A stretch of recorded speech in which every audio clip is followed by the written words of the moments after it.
And now I am welcoming our Honorable Chief Guest Saleh Ahmed Sir, Additional Secretary, Executive Member, BEZA. Please come on stage to take a seat. And our Honorable Special Guest, MD Ariful Hoque, Joint Secretary, Director General, BIDA. Our Honorable Special Guest, MD Tanvir Hossian, Executive Director, BEPZA. Our Honorable Special Guest, Omar Hazzaz, President, Chittagong Chamber of Commerce Industries. And our Honorable Special Guest, Hedayet Ullah Ron, MD of Ariful Footwear and Footwear Ltd. Please come on stage. Thank you.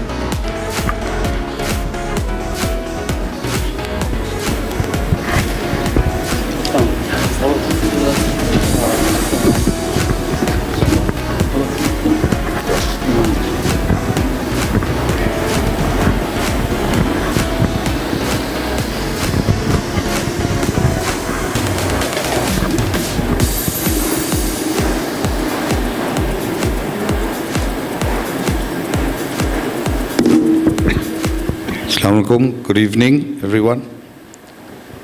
Prothamato, thank you to all the organizers of BDFairs and JCI for organizing this event along with our industry partners, be it customers, vendors, support organizations, our footwear association, all concerned departments and organizations. Thank you very much for inviting me and our distinguished guests, panelists. Jodi am jantam na that I have been made the moderator, which is the job of a guest and a host. So I think it's very tricky and difficult, a little embarrassing. But I'll try to do my best. Ekটু different bhabe korar cheshta korbo jehetu amader industry partners ra ache onek. Apart from me only drilling questions, jehetu amio part of the industry, amar ekta choto shoe factory ache. I'll like to make the discussion a bit more interactive than just leaving it at the stage. So I will welcome during our discussion at any point in time, if you want to share the mic and you want to ask questions to us, we'll be happy to try and answer your questions. So prothome introduction diye nei, my name is Hedayet Ullah Ron. I'm Managing Director FB Footwear, footbed footwear and Novo Shoes. Jekhane amra predominantly men's and ladies leather shoes banai. We have a non-leather division as well, which is Novo Shoes. Pretty recent, but yes, we try to make shoes which is 100% for export. Our major market is Europe, trying to venture into America slowly, but you know the global conditions, so it's a journey that we are going through. Thank you very much. Hello, good evening. Ami, of course, dhonnobad janate chai JCI and BDFair for hosting such a wonderful occasion. I'm our name Omar Hazzaz, President, Chittagong Chamber of Commerce and Industries. I hope we'll have a fruitful discussion here today. Yeah, thank you. Assalamu alaikum. আমি সালেহ আহমেদ, আমি কাজ করছি investment promotion এজেন্সিতে বেজাতে। আমি বেজায় কাজ করছি 8 বছর থেকে। সো অনেক ইনভেস্টরকে আমি পার্সোনালি চিনি। আমি আশা করছি আজকে যারা আয়োজক তারা যে এই আয়োজনের জন্য স্পেশালি তাদের ধন্যবাদ জানাই এবং আমি যত না বলবো তার চেয়ে শুনতে পছন্দ করব ইনভেস্টরদের কাছ থেকে। ধন্যবাদ। ধন্যবাদ। আসসালামু আলাইকুম। আমার নাম আরিফুল হক, আমি বিডাতে কাজ করি কোয়াইট সাম টাইম। আমি সেখানকার ডিজি হিসেবে কাজ করি। আমি আমার সাথে সালেহ আহমেদ সাহেব যেটি বললেন, আমরা আসলে আপনাদের কাছে শুনতে চাই। এর আগের আলোচনায় যে বিষয়টি বারবার উঠে এসেছে যে আসলে আমাদের পারসেপশনের একটা ইস্যু রয়েছে, তো সেই প্রেক্ষিতেই আপনাদের কাছে আমরা শুনতেই মূলত এসেছি এবং যে বিষয়গুলো আপনারা শেয়ার করতেন সেটা আমাদের পক্ষ থেকে আমরা রেসপন্স করব। Thank you very much. আসসালামু আলাইকুম, দিস ইজ তানভীর হোসেন। আমি বেবজাতে এক্সিকিউটিভ ডিরেক্টর হিসাবে ইনভেস্টমেন্ট প্রমোশনে কাজ করছি। I been there for 5 years I been working there. আর বেসিক্যালি আমরা FDI নিয়ে ফরেন ইনভেস্টমেন্ট নিয়ে কাজ করছি ইপিজেডগুলোতে। And obviously I would like to thank JCI and the organisers for having me here. And আমরা শুনবো এবং we will engage in discussions. Any question concern we definitely would like to answer. Thank you.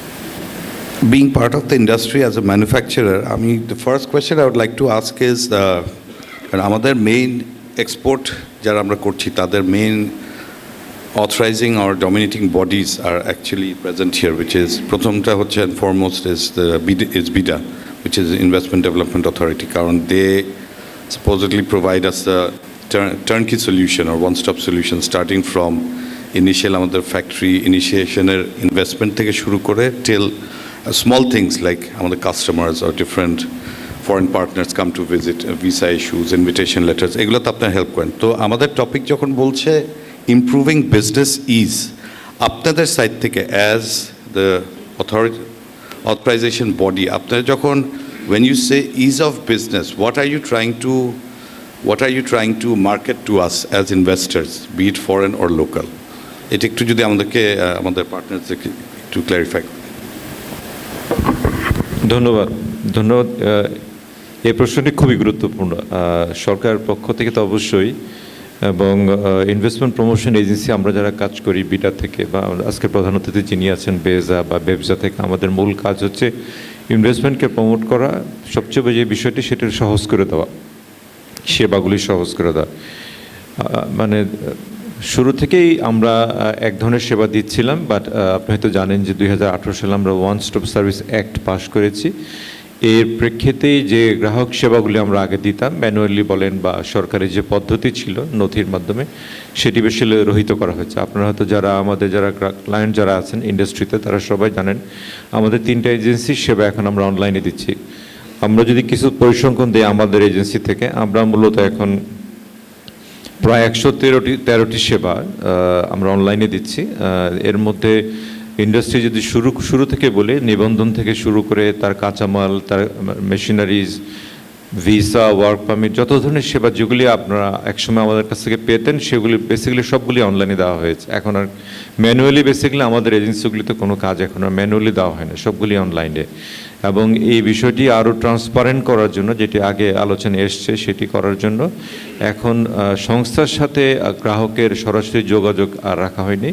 আপনাদের যে আবেদন যেগুলি আছে এগুলো অনলাইনে আপনি আপনার অফিস থেকে দিতে পারেন, এই বিষয়টি নিশ্চিত করা হয়েছে। এখন দিজ আর ইভলভিং ইস্যুস, হয়তো চ্যালেঞ্জ থাকবে, আপনাদের কাছে রেসপন্ড আমরা পাবো এবং সেইভাবে কারেকশন করবে। একটি পরিসংখ্যান দিয়ে বিডা থেকে গত 3 বছরে আমরা প্রায় 1,34,000 সেবা আমরা অনলাইনে দিয়েছি এবং মোটামুটি প্রায় 95% সেবা অন টাইমে দেওয়া হচ্ছে। এটা আমি বলতে পারি আমাদের পক্ষ থেকে। Thank you. আমাদের এখানে বাংলাদেশ এক্সপোর্ট প্রসেসিং জোনের অথরিটিজও আছেন। আমাদের সবার মধ্যে একটা সংশয় বা একটা কমপ্লেইন লেটসে থাকে ইন্ডাস্ট্রিদের মধ্যে যে বেজাতে লোকাল যারা ইনভেস্টর থাকে বা ফরেন ইনভেস্টর থাকে তারা better or easier or more convenient facility পায় rather than local industries who do it outside the export processing zone. এই যে একটা আমি জানি না মিসকনসেপশন অর প্যানিক সবার মধ্যে থাকে, I am sure many people with agree with me also, এই জিনিসটাকে আমরা কিভাবে মিনিমাইজ করতে পারি বা is it actually true that there is a difference? কারণ এই জিনিসটা কিন্তু সবাই আমাদের মধ্যে থাকে যে বেজা পারে, লোকাল ইন্ডাস্ট্রি পারে না, বা ইপিজেডের ভিতরে মাচ ইজিয়ার। এই ব্যাপারটা আপনি কি মনে করেন? বেবজা বা বেজা দুইজনই আমরা এখানে আছি, সো আই কুড অ্যান্সার। এটা অ্যাকচুয়ালি পারসেপশন একটা বিষয়, বিকজ ইপিজেডে 3 ধরনের ইন্ডাস্ট্রি হয়, A type, B type, C type. C type meaning having 100% ownership. So nobody is barring you to go inside EPZ. So it is wide open. আপনাকে EPZ এর ক্ষেত্রে যেটা হচ্ছে যে you have to have an export orientation. আমাদের এখানে 100% export orientation যার আছে you would be allowed. Otherwise economic zone আছে যেখানে আপনি local marketও যেতে পারেন. So we are not barring anyone else. Rather ওইটা যেটা করা হচ্ছে যে EPZ এর কনসেপ্টটা কিন্তু came into effect is অনেক 42 years back. তখন আমাদের দেশের রিসোর্সেস ছিল লিমিটেড, সো ওটাই আমাদের ফরেন ইনভেস্টরকে আনতে হবে। সেই পার্সপেক্টিভে কিন্তু আমরা কিছু রেগুলেটরি কমপ্লায়েন্স, আমরা কিছু ইউটিলিটি সার্ভিসেস যেটা সারা দেশে দেওয়া সম্ভব না, আমরা একটা সার্টেন জোনে দিয়েছি, বাট সেটার জন্য একটা কস্টও আছে। ওরা যে বেশি পাচ্ছে তা না, উই আর চার্জিং 10% মোর। ওইখানে হয়তো ইলেকট্রিসিটি সহজে যাচ্ছে না, কারণ ফোকাস জায়গা জোনটা ছিল, কিন্তু সেইটাই কিন্তু এখন আমরা ব্যাপক আকারে এখন ইকোনমিক জোনগুলো we are ensuring it plan industrialisation. সেক্ষেত্রে এখানে কিন্তু আসলে কোনো ডিসক্রিমিনেশন হচ্ছে না যে এটা একটা ফরেন ইনভেস্টার বা লোকাল ইনভেস্টার ভিতরে বাইরে। ওখানে হ্যাঁ, ওখানে cost of business little bit higher rather than আপনার আউটসাইড, বিকজ ওখানে কিন্তু আমরা এক্সট্রা চার্জেস করতেছি to ensure. It depends on, এটা কিন্তু ওয়াইড ওপেন। সো সো ওই যে মিথটা যেটা যে এখানে এরা বেশি পাচ্ছে কম পাচ্ছে, আসলে সেটা না। ওয়েন ইউ নিড এ মানে productive working environment, congenial working environment, এবং যেটা এক্সপোর্ট কম্পিটিটিভনেস থাকতে হবে, then you need to have a place like that. সেটা we have been ensuring for years. তো সেই ক্ষেত্রে যেহেতু আপনি একটু কিছু কস্ট বেশি দিতে হচ্ছে রাদার দেন, আমার মনে হয় এটা একটা পারসেপশন ইস্যু বেসিক্যালি, এবং we are not barring anyone, any local enterprise can come in to that, সে যদি কমপ্লাই করে। এটা ইপিজের পক্ষ থেকে আমি একটু বলতে পারি।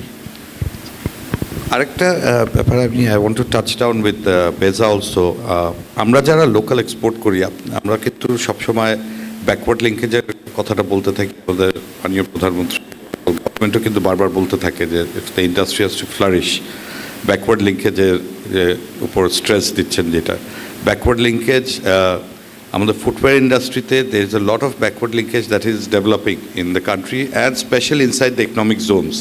কিন্তু ইকোনমিক জোনগুলোর বাইরের এক্সপোর্ট ওরিয়েন্টেড ফ্যাক্টরিদের সাথে কাজ করার মধ্যে there are lot of regulations and complications যেগুলো থাকে, যেহেতু the factory is locally based.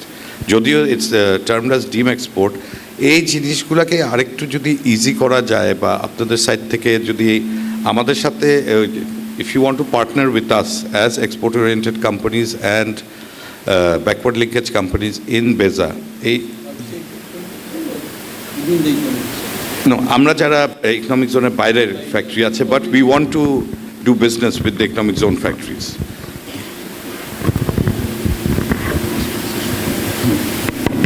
আসলে যেটা হয়, আমার যে ইনভেস্টমেন্ট প্রমোশন এজেন্সিতে কাজ করার আমার যে অভিজ্ঞতা, সেটা হচ্ছে আপনি যদি কখনো বাইরে 5 একর জমি কিনতে চান, আমি নিশ্চিত করে বলতে পারি যে আপনি ফেয়ার জমি পাবেন না। ফেয়ার জমি পাওয়াটা খুবই ডিফিকাল্ট। আপনি বেশ অনেক বছর আগে, একটু অফ ট্র্যাকে বলা হয়, ডিফিডের কান্ট্রি হেড যিনি ছিলেন, ভদ্রমহিলার নাম ভুলে গেছি, উনি এসছিলেন বাংলাদেশে, বাংলাদেশি ওনার অফিস, উনি সহ আমি যাই আব্দুল মোনেম ইকোনমিক জোন ভিজিটে।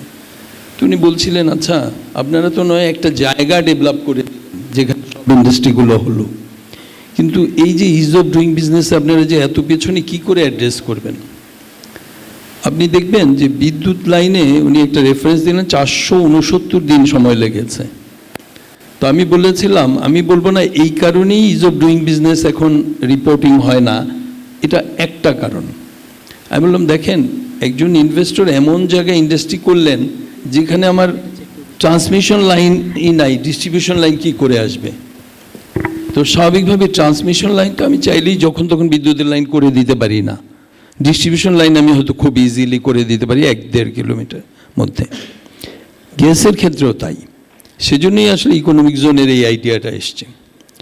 কাস্টমসের বিষয়ে খুব সম্প্রতি আপনারা যদি একটু দেখেন, আপনারা জানেন নিশ্চয়ই, একটা সার্ভে করেছে NBR, দেখা গেছে যে প্রায় 79% টাইম নিয়ে নেয় হচ্ছে ক্লিয়ারিং ফরওয়ার্ডিং এজেন্ট। এখন আপনি হয়তো বলবেন যে তাহলে পরে যে বাকি যে 21 থাকলো সেটা তো শর্টেন করতে পারে, এ নিয়ে সরকার কাজ করছে। আপনি যদি ধরেন 79টাকে 50 করা যায়, তাও কিন্তু একটা হিউজ মানে exponential favourable situation for investor or industrialist.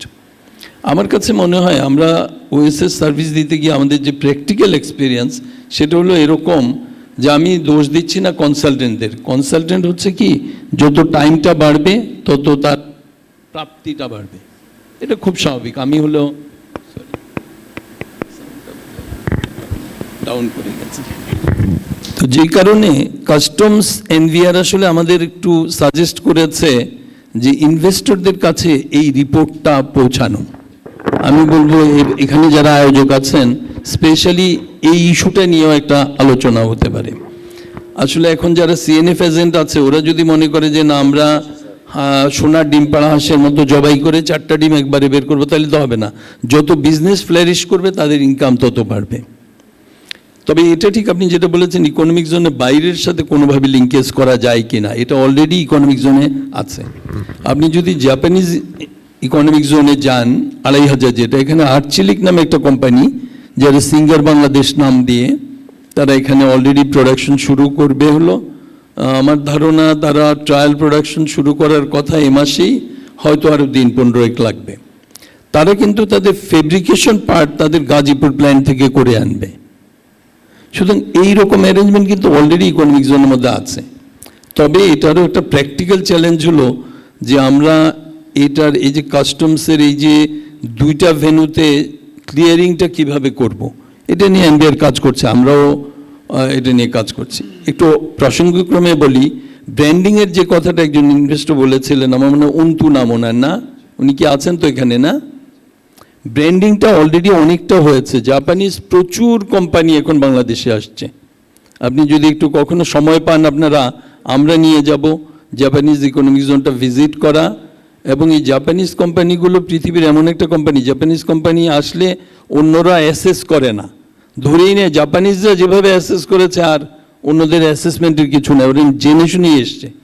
তো আমরা ব্র্যান্ডিং নিয়েও কাজ করছি। তো কাস্টমসের যে বিষয়টা, সেটা আসলে কাস্টমস এনবিআর কিছু কাজ করছে এর উপরে।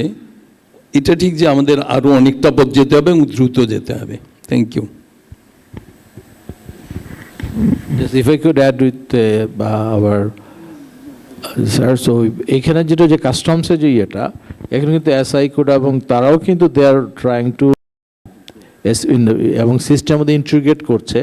যে চ্যালেঞ্জটা হচ্ছে যেটা ইকোনমিক জোনের যেগুলো লোকাল মার্কেট রয়েছে সেখানে ভ্যাট ট্যাক্স পে করতেছে। এই যে এই বিশেষ করে আমাদের মানে এই ধরনের ফোরামে এনবিআর বা কাস্টমসের রিপ্রেজেন্টেটিভ থাকা উচিত। এখানে যে অপারেশনাল জিনিসগুলো আছে, যেখানে হয়তো কেউ এক্সপোর্ট ওরিয়েন্টেড আছে, he is asking for bonded facility, আবার ওনাদের আছে যারা লোকাল মার্কেটে যাবে সেখানে কিন্তু ভ্যাট ট্যাক্স পে করতে হবে। এই যে ডিফারেন্সিয়েট করা এবং যখন বিল অফ এন্ট্রি প্রসেসিং হচ্ছে, এই সব জায়গাতে কিন্তু এখনও অপারেশন, এখনও গ্রে এরিয়া আছে এবং প্রপার এসআরওগুলো কিন্তু এখনও মানে আমাদের মধ্যেই নলেজ গ্যাপ আছে। এই জিনিসটা কিন্তু we have to work out more, because এইখানে কিন্তু অপারেশনালি কিন্তু যে আপনি ফ্ললেস হচ্ছে না। আপনি ধরেন একটা এক্সপোর্টের শু ইন্ডাস্ট্রি, আমরা কিন্তু ইকোনমিক জোনে আমরা একটা পার্ট, বেবজাও একটা অ্যাজ এ ডেভেলপার একটা পোর্শন চালাচ্ছে। আই হ্যাভ গিভেন, বিকজ আমি বাংলাদেশে একটা আমাদের একটা থার্ড সেক্টর শু আমি মনে করছি শু এবং আমাদের জিনচেং শু বা তারা দে আর প্রমোটিং। সো প্রচুর আপনাদের ব্যাকওয়ার্ড লিঙ্কেজ আমি নিজে পার্সোনালি অ্যালাউ করেছি। কিন্তু এখন যাচ্ছে এদেরকে ইন্টিগ্রেট করা, যে এরা আপনাদের লাগবে, ওরা বাইরেও দিবে, অ্যাপেক্সকে দিতে পারে, অ্যাপেক্স ইজ প্রমোটিং, আপনারাও আছেন। তো এইটাকে কিন্তু এইটাকে আমাদের ফ্ললেস করতে হবে। সেক্ষেত্রে কিন্তু কাস্টমসের ইনভলভমেন্ট দরকার এইসব ফোরামে, এবং এই ইয়েগুলো কীভাবে ব্যবস্থিত হবে এটা we have to work out more. এই পয়েন্টটাতে আই উড হ্যাভ কাম আমার ডিসকাশনে, যে আমরা যারা ইন্ডাস্ট্রিতে আছি এখন one of the biggest challenges is this customs and port. আমরা কিন্তু sometimes it becomes very uncomfortable to our customers, কারণ আমাদের কিন্তু we have to work with a target. Foreign কাস্টমার্সরা যখনই একটা ফরেন কান্ট্রিতে ম্যানুফ্যাকচার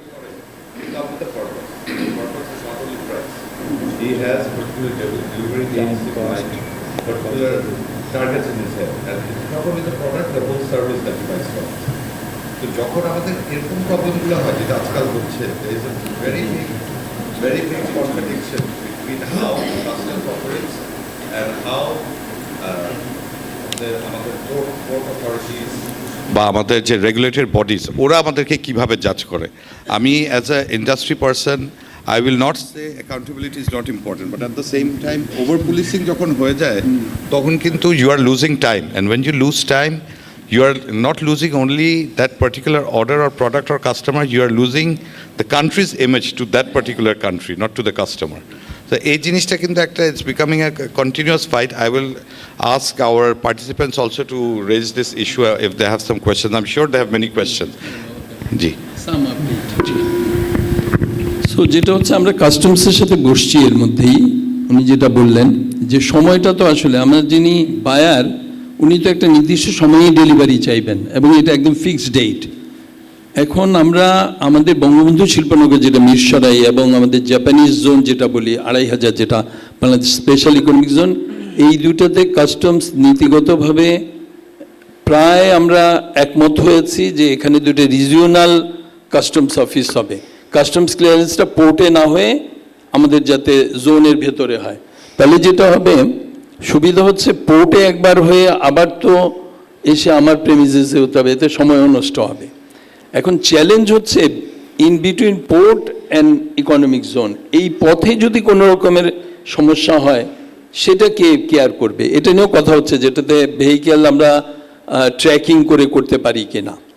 তো এর একটা ভালো দিক হচ্ছে এরা অলরেডি কাস্টমস ডিপার্টমেন্ট এনবিআর তাদের জনবল বাড়ানোর জন্য, যাতে ইকোনমিক জোন বা বেবজা এক্সপোর্ট প্রসেসিং জোন, ভেতরে এক্সপোর্ট প্রসেসিং জোনের ভেতরে অলরেডি কাস্টমসের অফিস আছে, কিন্তু অফিস থাকলেও চেকিংটা পুরোই হয় পোর্টে হয়, তারপরে এখানে আসে।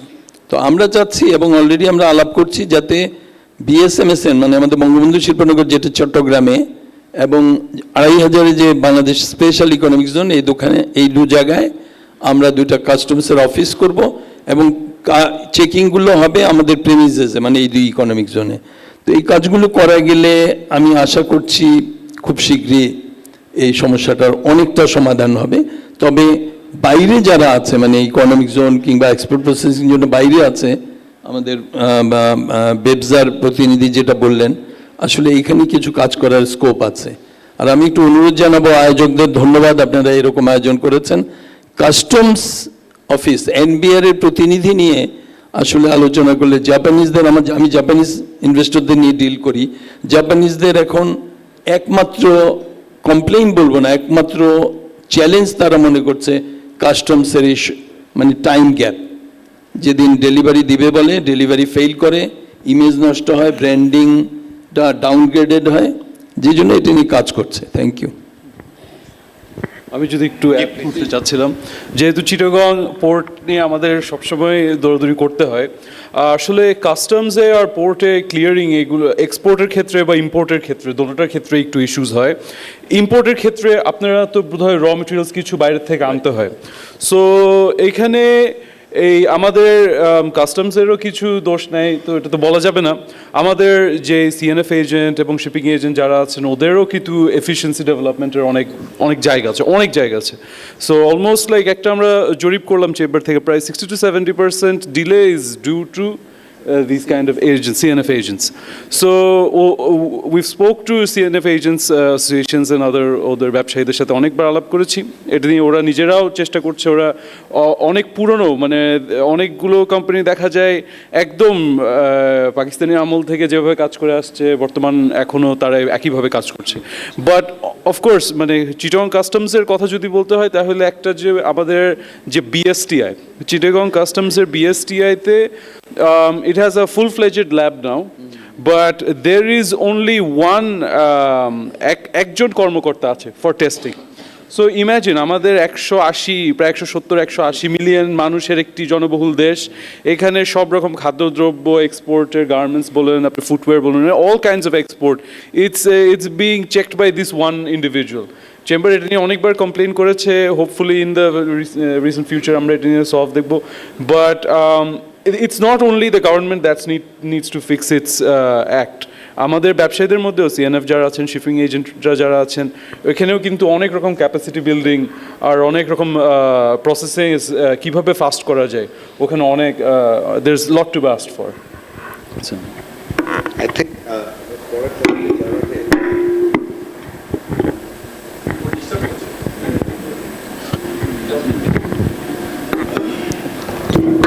আমার মনে হয় আমরা ইজ অফ বিজনেস যেটা ফার্স্ট টপিক ইনিশিয়েট করলাম, আমাদের গেস্টদের থেকে কারো যদি কোয়েশ্চেন থাকে, I am sure there is a lot of questions, if they want to come back with questions that জি মাইক দিতে হবে।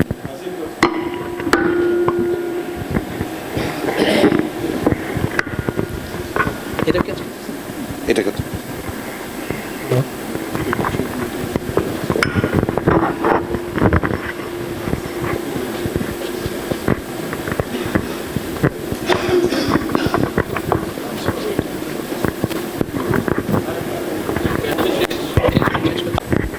আসসালামু আলাইকুম, আমি নাসির খান, আমি জেনিস শুজের এমডি এবং বাংলাদেশ শু সিটি আমরা নতুন একটা প্রজেক্ট বিদেশি ইনভেস্টের জন্য।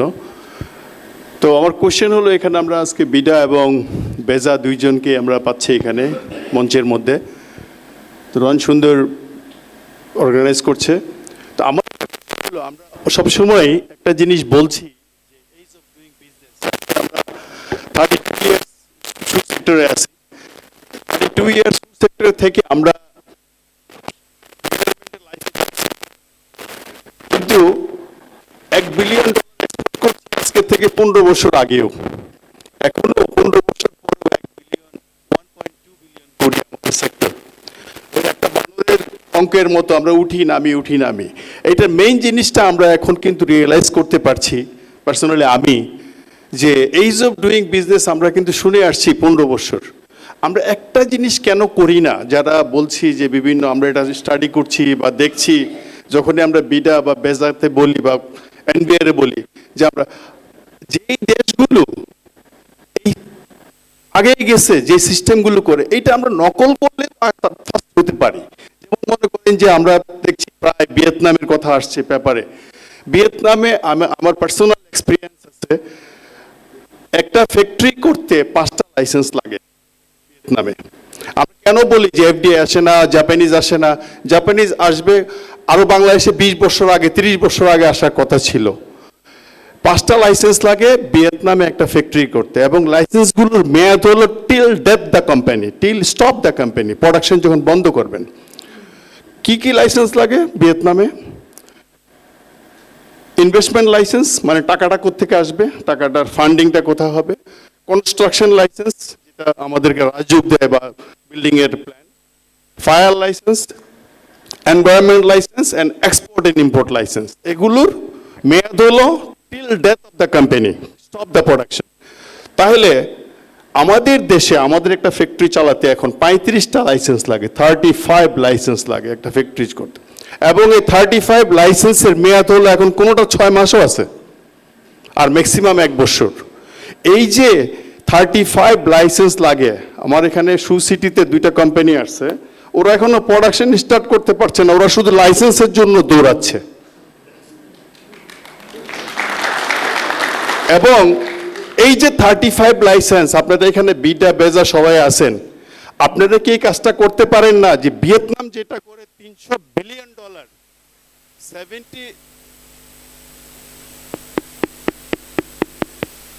70 মিলিয়ন পিপলের দেশ, 7 কোটি লোকের দেশ, $300 বিলিয়ন এক্সপোর্ট করে, $300 বিলিয়ন এক্সপোর্ট করে 7 কোটি লোক নিয়ে। আর আমরা 18 কোটি ইয়াং ডেমোক্রেটিক ডিভিডেন্ড বলে এত কিছু বলতেছি, গল্প বলছি, রোল মডেল হয়ে গেছে। 18 কোটি লোক নিয়ে আমরা 50 বিলিয়ন করি, এবং এটা কি শুধু দর্জি, ভ্যালু এডিশন 20%। কেন আমরা ভিয়েতনামকে এখনো মানে করি না? আমরা আগে স্টুডেন্ট লাইফে যখন কলেজে পড়তাম, বাংলা হবে ভিয়েতনাম বলতাম। কি কেন বলতাম বাংলা হবে ভিয়েতনাম? মানে ভিয়েতনাম এত খারাপ একটা দেশ, বাংলাদেশ ভিয়েতনামের দিকে চলে যাচ্ছে, এই জন্য বলতাম। এই ভিয়েতনাম $300 বিলিয়ন এক্সপোর্ট করে 7 কোটি লোক নিয়ে, আর আমরা 18 কোটি লোক নিয়ে 50 বিলিয়ন এক্সপোর্ট করি। আমি মনে করি কি জানেন, একটা জিনিস স্যার আপনারা করেন, লাইসেন্সগুলো ভিয়েতনামের মতো করে দেন, 5টা লাইসেন্স, এবং এই লাইসেন্সগুলোর মেয়াদ হলো ফ্যাক্টরিটা যতদিন চলবে ততদিন। আমিও আমার ওই সরকারি কর্মকর্তা অনেক ফ্রেন্ড আছেন আমাদেরও, যখন জিজ্ঞেস করি যে তোমার যে চাকরিটা আছে আমি কিভাবে বুঝবো, তোমারটা রিনিউ করে টেবিলে লাগায় রাখতে হবে যে এই বছর থেকে এই বছর আমার চাকরি আছে। তো আমার লাইসেন্স, মনে করেন যে ভিয়েতনামের একজন আমার এখানে ইনভেস্টর আসলো, ওর একটা ফ্যাক্টরি এক্সপোর্ট করে 1 বিলিয়ন, আর আমরা পুরো বাংলাদেশ করি 1 বিলিয়ন। সে তখন আমার এখানে যখন ইনভেস্ট করতে আসলো শু সিটিতে, সে অনেক স্টাডি করলো। স্টাডিটা কি করলো, সে লাস্টে যখন গেল, নাসির তোমার দেশে একটা ফ্যাক্টরি চালাতে আমার 35 লাইসেন্স লাগবে। আমি বললাম হ্যাঁ, 35 লাইসেন্সের যে মেয়াদ, আমার তো অন টাইমে কোনোটা রিনিউ হবে না। জুন মাসের মেয়াদ যেটা শেষ, সেটা রিনিউ হতে হতে সেপ্টেম্বর অক্টোবর হয়। আমাদের স্টোরি দেখছে, সে স্টোরি 10 ইয়ার্সের স্টোরি দেখে, তাহলে তো আমি কমপ্লায়েন্স ফেল। আমার এডিডাস নাইকি আমার থেকে প্রোডাক্ট কিনবে না, কারণ আমি তো কমপ্লায়েন্স ফেল করছি, কারণ ঠিক টাইমে আমার লাইসেন্স রিনিউ হয় না, মানে you are fail of the compliance. তখন আমাদের কাছে বাংলাদেশে 1 বিলিয়ন করি কেন জানেন? আমাদের কাছে কোনো ভালো কাস্টমার আসে না। কারা আসে? যাদের কোথাও কেউ জায়গা দেয় না, এই প্রাইস দেয় না, এই প্রাইস পায় না, তখন আমাদের কাছে সে আসে। তখন এই কমপ্লায়েন্স একটু 19-20 হলেও সে আমরা দেখাই যে অ্যাপ্লাই করছি, দেখো এনভায়রনমেন্ট লাইসেন্সটা অ্যাপ্লাই করছি, অ্যাপ্লাইয়ের কপি দেখাই, বন্ডের লাইসেন্স দেখাই, অ্যাপ্লাই করছি, হয়েছে না তো কি হয়েছে, অ্যাপ্লাই তো করছি।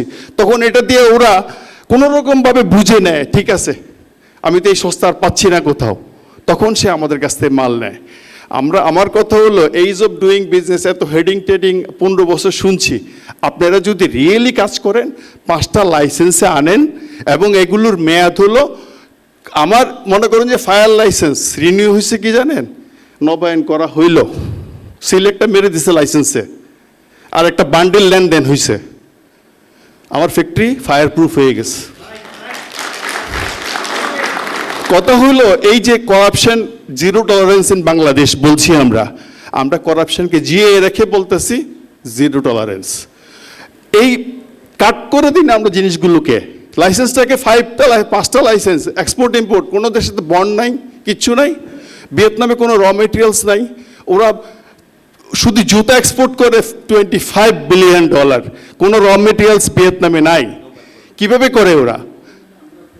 হ্যাঁ, এইটা একটু আপনারা যদি কাজ করেন, আবার মানে এইজ অফ ডুইং বিজনেস যা বলছি আমরা, নিউ ইনভেস্টমেন্ট, আমাদের তাকায় থাকতে হবে না ইনভেস্টরের পিছনে, ইনভেস্টর লাইন ধরে দাঁড়িয়ে থাকবে, বাংলাদেশে আসবে ইনশাল্লাহ। Thank you.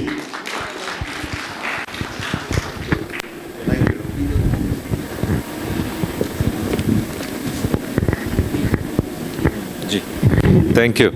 আমি আপনার সাথে একমত, এইটা জটিলতা আছে, এবং এইটা যদি বলি এটার জন্য আমরা সবাই দায়ী। আমরা একটা কলোনিয়াল স্ট্রাকচার থেকে এই সময় আসছি, এবং সেই সময় থেকে বেরিয়ে আসা খুব সহজ কাজ না। আমরা কি করেছি সেটা একটু বলে, ওএসএসের বিষয়টা আমরা একটু বলি। ওএসএস সিস্টেমটা যখন তৈরি করা হয়, আমরা মোটামুটি আমাদের প্রতিযোগী দেশগুলির সিস্টেম আমরা স্টাডি করেছি। আমরা মূলত সিঙ্গাপুরের যে সিস্টেম, সেই পদ্ধতিটা আমরা ফলো করেছি। এই পদ্ধতিতে আপনার যদি বিডা বা বেজার ওএসএসটা দেখেন, এখানে আপনার যে লাইসেন্সগুলি লাগবে সেটা 5টা হোক আর 20টাই হোক, এগুলি সবগুলি অনলাইনে একটা পোর্টালে করতে হবে। That is decided by the premises office. এবং প্র্যাকটিস প্রবলেমটা হয়ে গেছে, এটা যেহেতু এই ইস্যুটা আসছে, এটা আমরা একটু সব জায়গায় একই কথা বলি।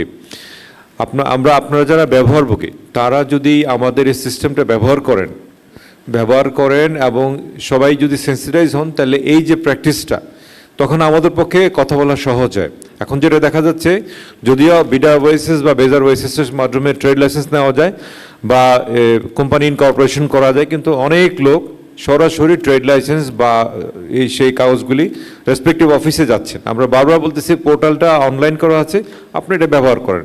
ব্যবহার করার পরে যে জটিলতা তৈরি হয়, সেটা ইন্টার মিনিস্ট্রি ইন্টার এজেন্সি সেটা দেখবে, কিন্তু আপনি যে আমার সিস্টেমে না আসেন, তখন আমি তাকে কিছু বলতে পারি না। এটা আমাদের সরকারের পক্ষ থেকে, আমাদের এজেন্সি থেকে আমরা সবসময় এই অনুরোধটা করে আসছি, আপনারা আমাদের সিস্টেমগুলি ব্যবহার করেন। ব্যবহার করার পরে আপনি যে অনিয়মের কথা বলছেন, আমরা তো অনিয়মের ভিতরেই থাকি, সেই অনিয়মটা অনেক দূর করতে পারবো। এটা আমাদের অনুরোধ, এটা আমরা সবসময় বলে থাকি। এবং দিনকে দিন আপনারা যদি আমাদের সিস্টেমটা দেখেন, এটা অনলাইন ড্যাশবোর্ড, আমরা 3টা এজেন্সির, আপনারা দেখবেন যেমন আমি ভিসাগুলি দেখি, আমাদেরকে 24 ঘন্টার মধ্যে ভিসা ক্লিয়ার করতে হয়। আমাদের এইচবি আপনারা যারা ব্যবহারভোগী আছেন তারা দেখবেন, না হলে আমাকে জবাবদিহি করতে হবে। আমরা এটা এই পর্যায়ে নিয়ে আসছি। আমরা হয়তো গভর্নমেন্টের অনেক কিছু শেয়ার করতে পারি না, কিন্তু আপনারা 5 থেকে 10 বছরের পরে এই সিস্টেমগুলি মানে আপনারা যেভাবে চাচ্ছেন সেভাবেই পাবেন। আমাদের অনুরোধ হবে আপনারা একটু ব্যবহার করবেন সিস্টেমগুলি। ধন্যবাদ। আমি জানি না আপনি যে কেস স্টাডিটা বলছেন, সেটা আসলে আমি যতদূর বুঝতে পারছি, এটা হলো আমাদের ইকোনমিক জোন বা ইপিজেডের বাইরে। আচ্ছা, ইপিজেডের বাইরে হলো আমার যদি বেজার মানে ইকোনমিক জোনের ভেতরে কোনো ইনভেস্টর থাকেন, তাহলে আপনি একটু সাপ্লিমেন্ট করেন। আপনি যেটা বলছেন 5টা লাইসেন্স আসলে 5টাই।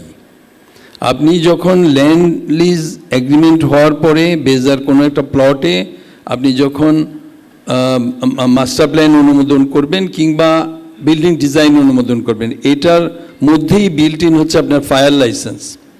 ট্রেড লাইসেন্সটা এখন আপনি বলতে পারেন যে কেন 20 বছর ব্যাপী দেওয়া হয় না। আপনি সম্প্রতি খেয়াল করেছেন, আমাদের পাসপোর্টের আগে ছিল 5 বছর, এবং 10 বছর দেওয়া হচ্ছে। আসলে হয় কি, ব্যবসা খুব মানে আমরা এখনও মানে এক জেনারেশন ব্যবসায়ী আমরা বেশি। তো হয় কি খুব ভোলাটাইল, আমরা এই বিজনেস করব আবার অন্য বিজনেসে চলে যাই।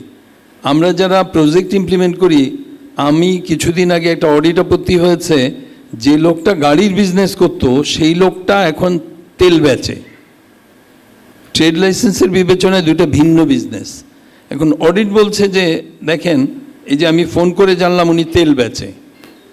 আর করোনা পিরিয়ডে যে এত চেঞ্জ হয়েছে, কোনো ব্যবসায়ী, ছোট ব্যবসায়ী, আপনারা যারা বড় বা সেটেল তাদের কথা ভিন্ন। তো আমি বলবো যে আপনারা প্লিজ, আমার বন্ধু এবং আমার কলিগ যে বলল, আপনারা পোর্টালে অ্যাপ্লাই করেন। ইভেন অনেক বড় বড় কোম্পানি ট্রেড লাইসেন্সের জন্য সরাসরি সিটি কর্পোরেশনে যাচ্ছে। এখন ভাই, আমি সারা দেশের দুর্নীতি দমন তো আমার দায়িত্ব না, আমি পারবো না, এটা কি সম্ভব? আমরা বলবো যে ব্যবসায়ী মহলকে আজকে যারা আছেন, প্লিজ আপনারা অন্যদেরও জানাবেন এটা পোর্টালে আবেদন করতে। তারপর আপনি বলতে পারবেন, এই যে আরিফ যেটা বললো যে 48 ঘন্টা, 48 ঘন্টা মানে কিন্তু 47 ঘন্টা 59 মিনিট 59 সেকেন্ড, সরি 23 ঘন্টা 59 সেকেন্ড। আমরা 48 ঘন্টার মধ্যে দিতে আমরা বাধ্য। এখন বলতে পারেন আপনি হয়তো সাবমিট করেছেন ফলটি, সেটাও আপনাকে বলে দেওয়া হবে যে এই কারণে হয়নি। তো আমার কাছে মনে হয় আপনি যেটা ফ্ল্যাটলি বললেন, এটা এত ফ্ল্যাট না। একটু পরেরটাতে আসি। আমাদের তো এক্সপোর্ট সমান আছে, কিন্তু ইম্পোর্ট সাবস্টিটিউশন যেটা, সেটাও কিন্তু অনেক বেড়েছে। আপনি শুধু সিঙ্গার যে কোম্পানিটা জাপানিজ জোন, এখন অলরেডি তারা প্রোডাকশনে যাওয়ার ফাইনাল স্টেজ, আমার ধারণা মাসখানেক মধ্যে, আমার ধারণা না, আমি নিশ্চিত, তাই না জুবাইর? মাসখানেকের মধ্যেই তারা ট্রায়াল প্রোডাকশনে যাবে। তারা হচ্ছে বেকো, আপনারা যারা জানেন, ইউরোপের লার্জেস্ট হোম অ্যাপ্লায়েন্স কোম্পানি, এবং তারা ইম্পোর্ট সাবস্টিটিউশন করবে, যেটা আমরা ইম্পোর্ট করে আনতাম সেটা।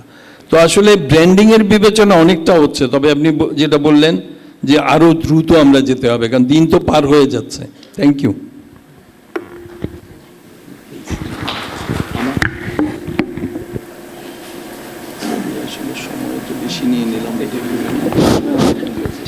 আমার মনে হয় স্যার, আমি রবিন সাহেবের সাথে একটু সুর মিলিয়ে বলতে চাই, যেহেতু আই এম অলসো ম্যানুফ্যাকচারার।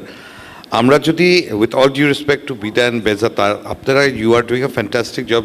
আপনি যেটা বলছেন, it will take time. Of course Vietnam did happen in a day also, but আমরা যদি একটু আমাদের গভর্নমেন্ট অথরিটিস, আমাদের যারা ব্যুরোক্র্যাটস আছেন, অ্যান্ড অনারেবল প্রাইম মিনিস্টারের কাছে একটা প্রপোজাল আকারে নিয়ে যেতে পারি যে what are the best practices of the most successful shoe manufacturing nations that have happened after USA and American manufacturing. Prime example, of course, China to achei, but I think a very, very good example is Vietnam, because Vietnam is a small country, overpopulous, with no backward linkage. And they started off as a relocation of orders from Chinese factories to another country. Jeta ekhon Bangladesh, we are going through this transition process. To amra jodi ei best practice gulo Vietnam, Cambodia, Laos বা Myanmar এখন চেষ্টা করছে footwear, আমরা যদি ওদের থেকে what are the best things they are offering to the local manufacturers and also people who are getting into backward linkage, এই জিনিসগুলো যদি আমরা আর্টিকুলেট করতে পারি, আমার মনে হয় it will be much easy rather than trying to devise things on our own. কারণ এখন কিন্তু এভরিথিং ইজ, সবাই বলে plug and play, so it's just a matter of copy and paste. Thank you. আসসালামু আলাইকুম। একটু সামনে এসে প্রশ্ন করছি। আমি রিভেরি পাওয়ার অ্যান্ড অটোমেশন ইঞ্জিনিয়ারিংয়ের ভাইস চেয়ারম্যান। সম্প্রতি হচ্ছে গিয়ে জাপানিক ইকোনমিক জোনে আমরা একটা ইনভেস্টমেন্টে যাচ্ছি, সেটা হচ্ছে গিয়ে পাওয়ার সিস্টেম, আমরা ট্রান্সফর্মার এবং রিলেটেড প্যানেল তৈরি করব। তো ফার্স্ট অফ অল আমরা একটা মিটিং করেছিলাম বাংলাদেশ ব্যাংকের খুব হাই অফিসিয়ালের সাথে। তিনি আমাদেরকে জিজ্ঞাসা করেছিলেন যে এক্সপোর্টের ক্ষেত্রে আপনাদের ক্ষেত্রে সবচেয়ে বড় বাধা কী। তো আমি তাকে বলেছিলাম যে স্যার, আপনি বাংলাদেশ ব্যাংকের ওয়েবসাইটে ঢুকেন এবং হচ্ছে ইম্পোর্ট পলিসি এবং এক্সপোর্ট পলিসি দুটোই নামান। ইম্পোর্ট পলিসি হচ্ছে কি 134 পৃষ্ঠার, আর এক্সপোর্ট পলিসি হচ্ছে শুধু 34 পৃষ্ঠার। তাহলে আপনি এক্সপোর্ট এক্সপেক্ট করেন কি করে? সো ফার্স্ট অফ অল আমাদের একটু পলিসিগত দিক থেকে আসলে এক্সপোর্টে হাত দিতে হবে। This is not only the garments, this is not only the footwear, this is many sectors are there. Power সেক্টরের সবচেয়ে যে ছোটো বিজনেসটা হয়, মানে যেই বিজনেসটা আসলে ধরার মতোই না, সেটা $1 মিলিয়ন বিজনেস। শুধুমাত্র আমাদের কোম্পানি বাংলাদেশে বসে $100 মিলিয়ন বিজনেস করে, শুধু বাংলাদেশের পেরিফেরিতে। বাংলাদেশের বাইরে আমরা যাচ্ছি। সম্প্রতি আমরা এই সপ্তাহে হচ্ছে ইউএসএ থেকে একটা অর্ডার পেয়েছি, এবং আমরা আফ্রিকান বিভিন্ন কান্ট্রি থেকে অর্ডার পাচ্ছি, যেটার উপর বেস করে আসলে আমরা জাপানিক ইকোনমিক জোনে আমরা ফ্যাক্টরি সেট আপ করছি। এখানে আমাদের সবচেয়ে বড় চ্যালেঞ্জ মনে হয়েছে সেটা হচ্ছে কি ব্যাকওয়ার্ড ইন্টিগ্রেশনকে আমাদের এক্সপোর্টের সাথে ইন্টিগ্রেট করা, যেটার পলিসি নিয়ে আমাদের কাজ করতে হবে এবং খুব শীঘ্রই কাজ করতে হবে। ফর এক্সাম্পল, আমরা যেহেতু ট্রান্সফর্মার বানাবো, আমরা বড় ট্রান্সফর্মার ইনশাআল্লাহ হচ্ছে কি আপনার জাপানি ইকোনমিক জোনে করার জন্য, আমাদের ক্যাপাসিটি বাড়ানোর জন্য আমরা সেখানে ইনভেস্ট করেছি।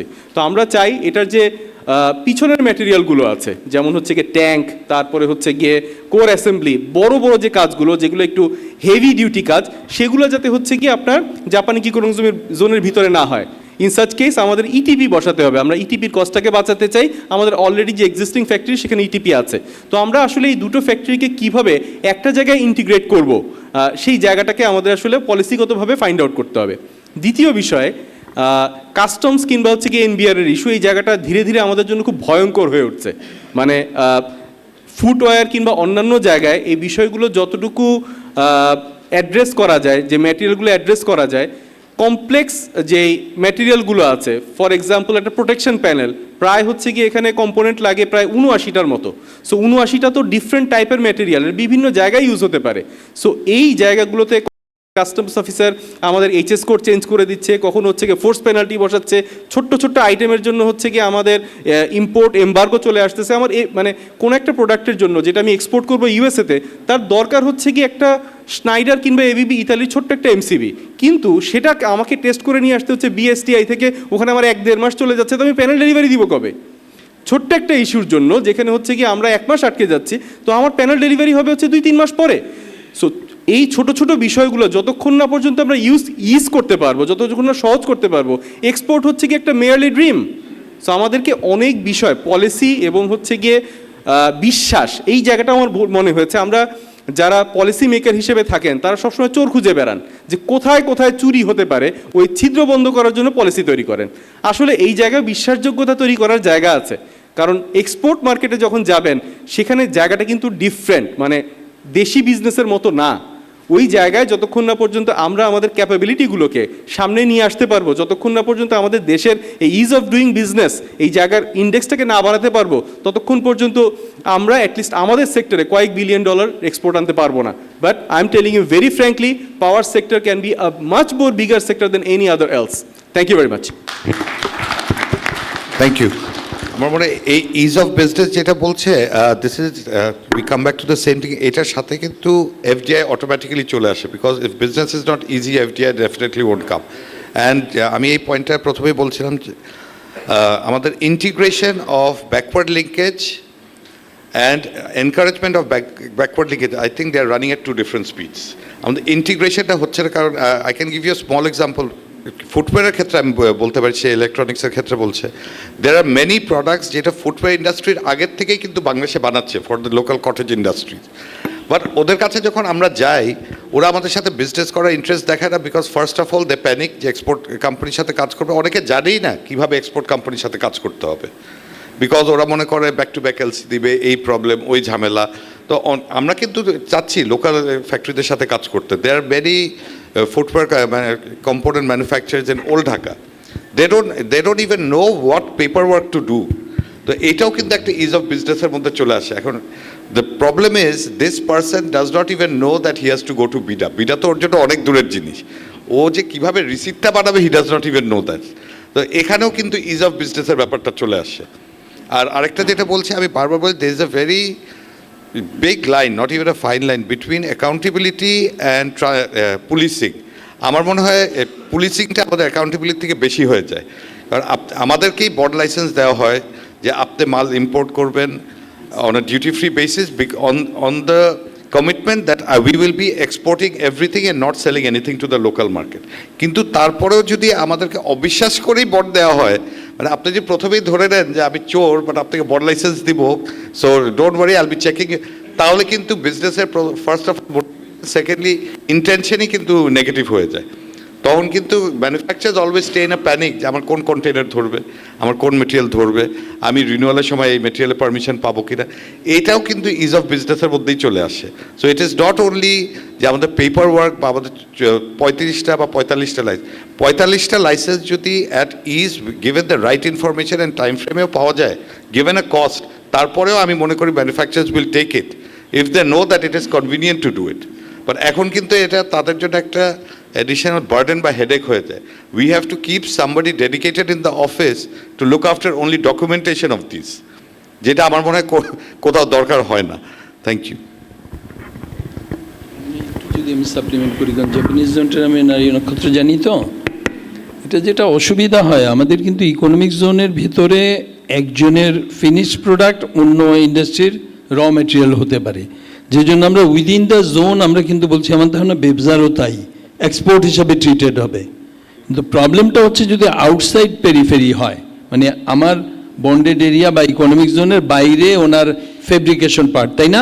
তাই তো মনে হয় উনি বলছেন যে ফেব্রিকেশনটা যদি বাইরে করা যেত তাহলে পরে যেটা হতো ভেতরে আনতে অসুবিধা হচ্ছে, ভেতরে জমির দাম বেশি।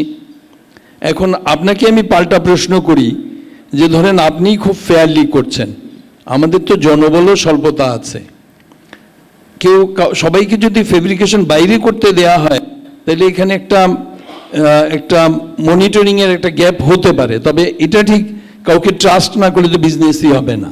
আমি যদি আগেই ধরে নেই উনি খারাপ কাজ করবে, উনি এটাতে চুরি করবে, তাহলে তো এটা বিজনেস হইল না। আরেকটা জিনিস যেটা আমরা সবসময় দেখতে চেষ্টা করি, আপনি যেটা বললেন ইনসেন্টিভ, আমার বিবেচনা আমি 8 বছর ইনভেস্টমেন্ট প্রমোশন এজেন্সি, ইনসেন্টিভ 2 টাকা পেলো না 3 টাকা পেলো এটা নিয়ে ইনভেস্টর বেশি চিন্তিত না, কারণ ওনার যদি ইনভেস্টমেন্টটা খুব ইজি হয়, রিটার্নটা যদি ভালো আসে, 2 টাকা জায়গায় 3 টাকা ট্যাক্স দিতে উনি কিন্তু অসুবিধা বোধ করবেন না। তো সরকার এটা নিয়েও কাজ করছে, আসলে ট্যাক্স বেস বাড়িয়ে ট্যাক্সের পরিমাণ কমিয়ে কিন্তু সারা সব রেভিনিউ আর্নিং বাড়াচ্ছে। আমরা ওই অ্যাসপেক্টে এনবিআর এর সাথে যতবারই আমরা বসি এভাবেই আমরা ইনভেস্টরের পক্ষে বলি, কারণ আমরা তো ইনভেস্টরের কি বলবো, আমি অ্যাম্বাসেডর বলা যায়। আমি আপনারা কেউ যদি বেজায় ভিজিট করার অভিজ্ঞতা থাকে, আমি সবসময়ই বলি আমি সবসময় চেয়ারের অপর পাশেও বসি, যে জন্য আমার কলিগদের সাথে, বিশেষত জুনিয়র যারা, তাদের সাথে আমার অনেক সময় এসব নিয়ে আলোচনা হয় যে না, ইনভেস্টরকে দেখতে হবে আমার পার্ট হিসাবে, আর চেয়ারের অন্য পাশে না বসলে ওনার পেইনটা বোঝা যাবে না। আমরা চেষ্টা করছি, তবে আসলে খারাপ তো বেশি না, 2-4 জন খারাপ হওয়ার কারণে আমাদেরও কিছু মিসট্রাস্ট তৈরি হয়, আমাদের কারো নন কোঅপারেশনের জন্য মিসট্রাস্ট তৈরি হয় ইনভেস্টর কমিউনিটিতে। তবে আমি বলবো সিচুয়েশন অনেক বদলে গেছে। আপনারা এখন BEZA, হাইটেক পার্ক, বিডায় ভিজিট করলে আমি নিশ্চিত আপনারা 10 বছর আগের চাইতে অনেক বেশি ইউজার ফ্রেন্ডলি এনভায়রনমেন্ট পাবেন। Thank you. If I could add, মানে এখানে কিন্তু মেজর যে ইস্যুসগুলো আমার মনে হয় ম্যাক্সিমামই কাস্টমস রিলেটেড অপারেশনাল ইস্যুস। তা আমি তো অবশ্যই বলবো যে এই ধরনের ফোরামে দেখবি। আর আপনাদের কিন্তু যেটা অডিট কিন্তু ইয়ারলি হচ্ছে, এই আইডিয়াটা অ্যাকচুয়ালি আপনার অ্যাসোসিয়েশনের প্রমোট করতে হবে। আমরা কিন্তু অলওয়েজ ফ্যাসিলিটেট করছি। অডিট যেহেতু হচ্ছে, এই ফ্লেক্সিবিলিটি থাকতে হবে, কারণ আপনার কাছে টাইম এবং ফ্ললেস বিজনেসটা ইম্পর্টেন্ট। এবং at the end of the day obviously যে ওই যে পিসিবি বা যেগুলো আসছে, আমাদের we had industry like that আজ থেকে 20 years back, but they could not, এই ধরনের ইস্যুর কারণে একটা Japanese company had to leave. So এখন হয়তো ইকোনমিক জোনে আসছে।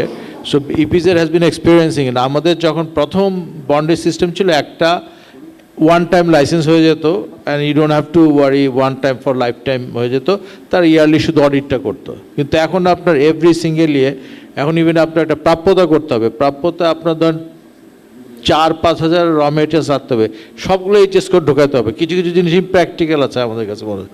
এই জিনিসগুলো কিন্তু আপনারা যারা অ্যাসোসিয়েশন আছে একসাথে you should sit with NBR, এবং we are also even in discussion, but এটা ফিল্ড লেভেল থেকে আসতে হবে, যেটা প্র্যাগমেটিক হয়, প্র্যাকটিক্যাল হয় অপারেশনাল বিষয়গুলো।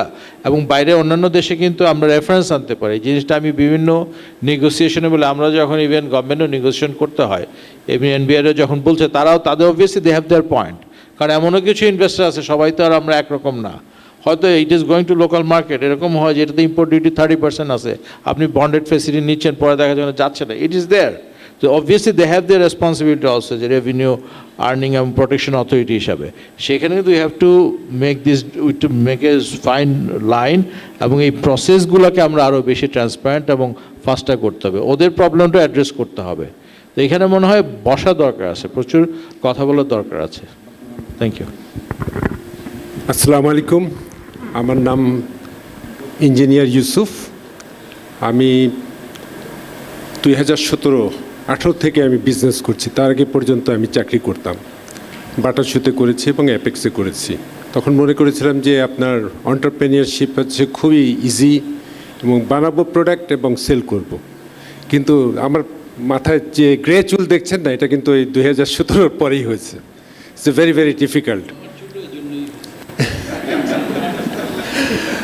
আচ্ছা, আমরা যেটা ফেস করছিলাম, অনেকে অলরেডি ডিসকাশন হয়ে গেছে, সেই জন্য আমি আর রিপিট করছি না।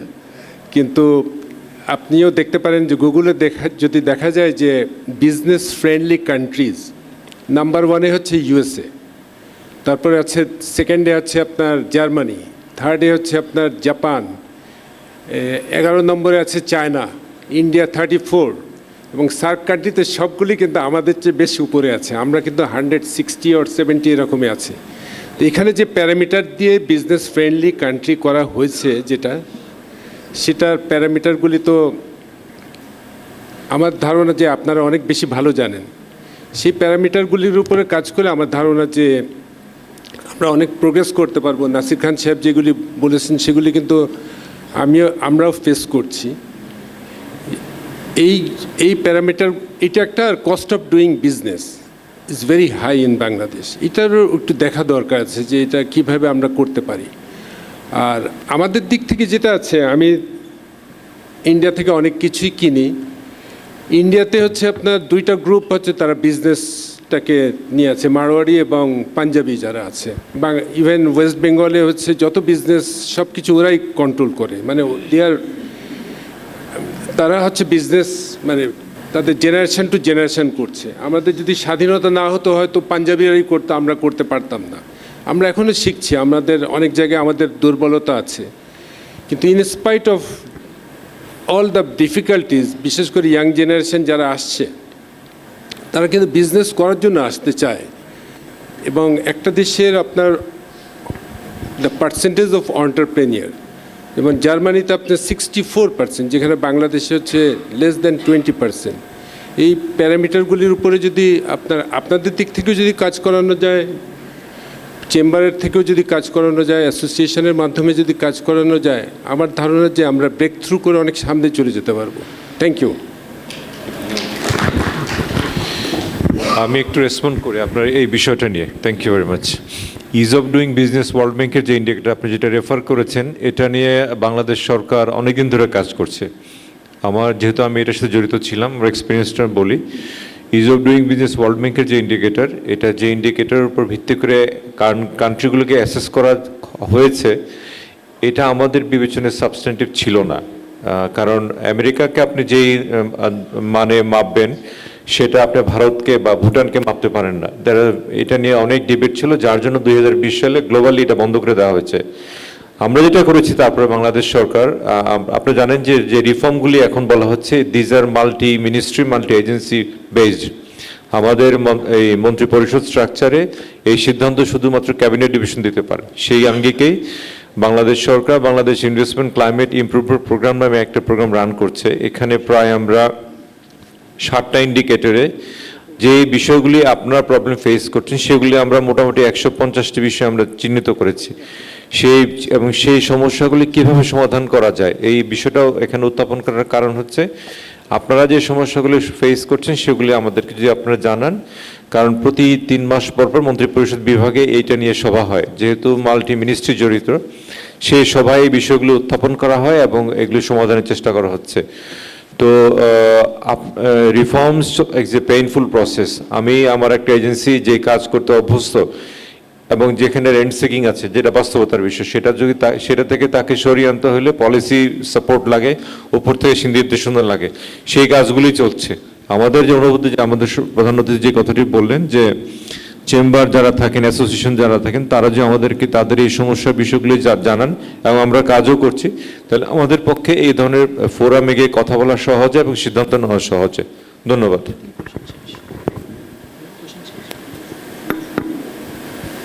আমি আপনার সাথে I want to come back to you. After যেহেতু from you're representing Chittagong, Chittagong is very vital for us, you know, both for imports and export. On the other hand, there's another reason why I repeat this. Chittagong is important কারণ মাননীয় প্রধানমন্ত্রী and Bangladesh government যে কয়টা নতুন private economic zone licence দিয়েছে, majority of them are happening in Chittagong or around Chittagong. তা আমার মনে হয় you can be of very big help and voice for us to talk to the authorities, যেহেতু lot of export oriented company already আপনাদের চিটাগং ইপিজেডে হয়েছে, there are very big global giants who are already there and there more coming. তো আপনারা যদি একটু integrate করে প্রত্যেকটা department, not only BEZA or BIDA but customs, port authorities, তারপরে আমাদের এখানে যারা কার্গো ক্লিয়ার, এদেরকে যদি সবাইকে নিয়ে যদি আপনাদের সাইড থেকে একটা ভয়েস আসে, I think this can be very fruitful as well. Thank you. আসলে হ্যাঁ, চিটাগংয়ে আমরা যদি রিসেন্টলি যদি দেখি মেজর যেসব ইকোনমিক জোনসগুলো হচ্ছে, বঙ্গবন্ধু শিল্পনগর আছে, অনেক প্রাইভেটগুলো হচ্ছে, কোরিয়ান ইপিজেড, তারপর চাইনিজ ইপিজেড 1, 2 অনেকগুলোই হচ্ছে। আর ওইখানে পাওয়ার হাব বলতে গেলে অনেক কিছুই কিন্তু ইনভেস্ট হচ্ছে চিটাগংয়ের উপর। বাট এখন অনেকগুলো পেইন চেম্বার থেকে আমরা we are always working with the community. আর আপনাদের কাছ থেকেও আমরা যে কাস্টমসের সাথে চেম্বারের যুদ্ধ অনেক পুরানো, it will continue until the end of time. I hope not, but ইনশাল্লাহ একটা সময় আসবে যে আমাদের এই যুদ্ধটা আর করতে হবে না, বাট এটা আমরা চালিয়ে যাচ্ছি। আমরা we are always in touch with customs, we are always in touch with the CNF agents, আর ওইগুলো নিয়ে আমাদের মানে আমি শুধু চেম্বারের পক্ষ থেকে যদি বলতে হয়, আমি শুধু কাস্টমসকেই আমি তাড়া দেই না, আমি আমাদের সিএনএফ এজেন্টের যে সমস্যাটা বললাম, ব্যবসায়ী হয়েও কিন্তু ব্যবসায়ীদের কারণে যে সমস্যাগুলো হয় সেগুলো কিন্তু তুলে ধরতে হবে। সো আমি বলবো যে চিটাগংয়ে আমি যেহেতু আমরা অনেক জিনিস নিয়ে কথা বলি, কিন্তু এফডিআই নিয়ে আমি একটু বলতে চেয়েছিলাম। সেটা হচ্ছে আমাদের কাছে অনেকগুলো ডেলিগেশন যাচ্ছে, ভিয়েতনাম বলেন, জাপান বলেন, চাইনিজ, ইউরোপিয়ান অনেক ডেলিগেশন আসে, বাট ওরা যেই জিনিসটা নিয়ে ওদের ইনভেস্টমেন্ট নিয়ে সবচেয়ে বেশি ওরা ইস্যু অ্যারাইজ করে, এটা ওরা লাইসেন্স 35টা করতে কষ্ট করে করবে, বাট ওরা যেটা নিয়ে ওরা সবসময় ইস্যু তুলে ওটা হচ্ছে আমাদের ওয়ার্কারদের স্কিল নিয়ে। আমরা অনেকগুলো ইকোনমিক জোন করছি, আমরা ইনফ্রাস্ট্রাকচার করছি, বাট আমাদের কি ওরকম ম্যান পাওয়ার আছে কি না? উই হ্যাভ 180 মিলিয়ন পিপল, কিন্তু are they equipped, do they have the skills and the knowledge to work in those factories? এটা নিয়ে আমাদেরকে বারবার আমাদের ফরেন ইনভেস্টাররা বলে থাকেন। আরেকটা নিয়ে যেটা বলেন হচ্ছে আমাদের এফিসিয়েন্সি লেভেল। আমরা বলি we are the cheapest labour in the world, but ভিয়েতনামে আমি ডবল দিয়ে তোমার থেকে 3 গুণ efficiency, productivity efficiency. So I believe there is a huge scope to work in terms of skill developing and efficiency developing. আমার মনে হয় এটাও একটা বিশাল মেগা প্রজেক্ট হতে পারে, স্কিলস ডেভেলপমেন্ট। আমরা আমাদের যদি এটা এফডিআই নিয়ে কথা বলছি, আমরা যদি এফডিআই একটু সাইডে যাই, স্কিলস ডেভেলপমেন্ট আমাদের বাংলাদেশের জন্য কত একটা গুরুত্বপূর্ণ সেক্টর, বিকজ আমাদের we are earning over $20 billion from our brothers abroad. আমাদের যারা লেবার ভাইরা আছেন বিদেশে, তারা আনস্কিলড হয়ে যায়, ওরা বিদেশে কোনো ল্যাঙ্গুয়েজ জানে না, ওরা কোনো স্কিলস নাই, ওরা যায় একটা দেশে, then they work for 3 years 4 years, then they become skilled labour and they earn 3 to 4 times more. আর যেখানে আমরা দেখছি ইন্ডিয়ানরা, পাকিস্তানিরা বা শ্রীলঙ্কানরা যায়, ফিলিপিনোরা যায়, তারা সব স্কিলস নিয়ে যায়, ওরা 4 বছর পরে যে স্যালারি পায় ওই স্যালারিটা ওরা কিন্তু ডে 1 থেকে পাচ্ছে। সো এখানে কিন্তু শুধু ওই লেবারটা লুজ হচ্ছে না, ওর ফ্যামিলি লুজ হচ্ছে না, আমরা পুরো দেশই লুজ হচ্ছি। So I think we deserve, as a country, we deserve a mega project or something of sort, that skills and capacity development. এটা কিন্তু খুবই জরুরি। I hope we will see something like that in the future. আমাদের চেম্বারের পক্ষ থেকে এটা আমরা যাচ্ছি, কারণ আমরা এত রকম আপনারা বিশাল একটা industry, there is so much potential in the footwear sector. So এখানের জন্য কিন্তু অনেক স্কিলস ডেভেলপমেন্ট দরকার আছে। আপনারা নিজেরা আনট্রেইনড মানুষ নিয়ে আপনারা নিজেরাই কিন্তু ট্রেন করেন। আমাদের চিটাগংয়েও অনেকজন ফুটওয়্যার ম্যানুফ্যাকচার আছেন যাদের সাথে আপন মানুষ, তারাও বলেন যে তারা যখন প্রথমে চট্টগ্রামের ফার্স্ট যেটা ফুটওয়্যার ছিল, নট লেদার বেসড বাট মাফ শুজ, ওইটা কি ফার্স্ট ছিল? ওকে, was that leather based? No. Synthetic both? Okay. Maybe I might be wrong. I apologize. Okay. So মাফসুজের কথা বলছিলাম আমি। সো দে হ্যাড টু নিজেদের মানুষ ট্রেন করতে হয়। So I think there is a huge মানে ফরেন ইনভেস্টর ট্রেন অ্যাট্রাক্ট করতে চাইলে আমাদের হার্ড ইনফ্রাস্ট্রাকচারগুলো দরকার, আর আমাদের স্কিলসের উপরেও কিন্তু একটু নজর দেওয়া দরকার, এফিসিয়েন্সির উপরে। ওইটা কিন্তু it's holding back a lot of foreign investment in Bangladesh. Thank you. আর চেম্বার থেকে যদি কোনো সাপোর্ট লাগে, anything in regards to the customs, we are here. আমরা আপনাদের জন্য যুদ্ধ করতে এখানে আসি। Hello, thank you. আমরা যে প্রস্তাবগুলো পাই এগুলো তো অনেক রাইটিং থাকে, আসলে প্রায়োরিটি সেট করতে হবে, চট করেই তো সব পাওয়া যাবে না। প্রায়োরিটি সেট করে 3টা আমরা দিব, এই 3টা আমরা অ্যাচিভ করবো আগামী 3 মাসে। এরকম হলে আমার চেম্বারগুলোর কাছে বলবো যে লং লিস্ট না করে, আমাদের তো ভাই চ্যালেঞ্জ অনেক। আমি স্পেশালি ওনাকে ধন্যবাদ দিই, ওনার কিছু বক্তব্য আমি মাঝে মাঝে শুনি ইউটিউবে, তো স্পেশালি ওই রকম করে করেন 3টা-4টা যেটা অ্যাচিভেবল, তাহলে পরে ইয়ে হবে। আর গভর্নমেন্ট কিন্তু করছে, আমি একটু সাপ্লিমেন্ট করি, স্কিল আসলে একদিনে হয় না। আমি আজকে চাইলাম, ঘুম ভেঙে হয়ে গেল।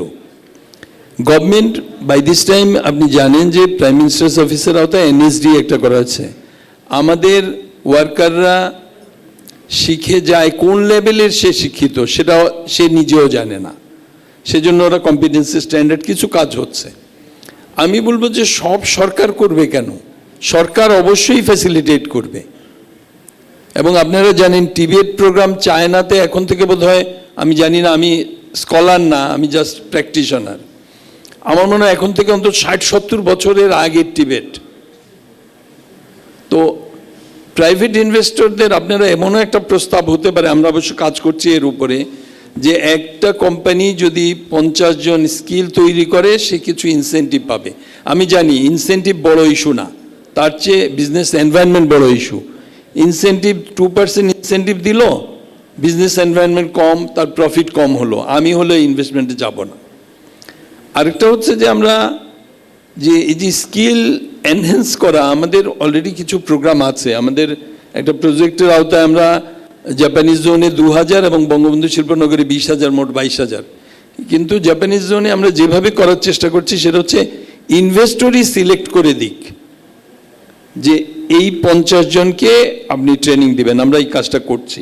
তবে উনি রাইটলি বলছে যে স্কিল না হলে এই সস্তা লেবার আর কেউ, কারণ সস্তা লেবারে কি আসে যায়, প্রোডাক্টিভিটি লেস দেন হাফ, বেতন ডাবল হোক, সে আউটপুট বেশি দিলে ডাবল বেতন দিবে। তো আমার কাছে মনে হয় যে বিষয়গুলো নিয়ে অনেক কাজ করার সুযোগ আছে। Thank you. আমি ওনার আসলে ইউটিউবে ওনার বক্তব্যগুলো শুনি, কারণ ইয়াং ম্যান উনি অনেক ভালো কিছু বলে, মানে একদম কনক্রিট, এমন না যে যেটা একদম ইউটোপিয়ান, পারাই যাবে না। তো ওনার এক্সপিরিয়েন্স থেকে বলছে, special thanks to him. Thank you. Thank you. আসলে আমি বলতে চাই, মানে আমি সবসময় ট্রাই টু কনসাইজ ইট। আমি অনেক সময় দেখেছি চেম্বারদের থেকে প্রায় একটা বই প্রস্তাবনা করা হয় ফর দ্য বাজেট।